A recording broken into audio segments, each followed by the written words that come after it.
రెండు దీపాలు మలచినట్టున్నారు. వాళ్ళని బరికి పారేద్దాం. వాళ్ళకి ఏడ పని లేదు, ఎప్పుడు మన ఏరియాలకే వచ్చేస్తారు వాళ్ళు. అందరూ రెడీగా ఉండండి, మనం వాళ్ళని అందుకుందాం ఈరోజు ఎలాగైనా. నేనైతే రాను, నాకైతే బాగా ఆకలి అవుతుంది, మీరే అందుకోర్రి. ఏడు దీప అలా అంటావు, నీకేం పట్టిపోయినట్టు? అయ్యో రఘు, నేను అలా అనలేదు, నాకు ఆకలి అవుతుంది. ఆగు దీపక్క, నేను కూడా వస్తాను, నాకు కూడా బాగా ఆకలి అవుతుంది.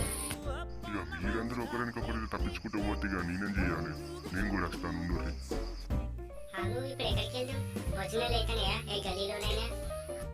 ఇలాంటి వాటికైతే తొందరగా స్పందిస్తారు మీరందరూ. నువ్వే కదా దీప, భోజనానికి వెళ్దాం ఆకలి అవుతుందని అన్నావు కదా, అందుకని మేము కూడా వస్తున్నాం. నేను ఒక్కడాన్నే వెళ్దాం అనుకున్నాను, కానీ మీరేమో ఆ సురేష్ గారి బ్యాచ్ని పడదామని వెళ్ళారు. నేను వెళ్తామని వచ్చేలోపే మీరు వచ్చారు. మీరు కూడా తిండికి ఆశపడ్డి వచ్చారు. ఈ రోజు కాకపోయినా ఏదో ఒక రోజు ఆ సురేష్ గారి బ్యాచ్ని మనం పట్టేస్తాం. ఓకేనా దీప? Don't worry. చాలు సార్లే, నాతో రండి, ఏం మాట్లాడుకోరు ఇక.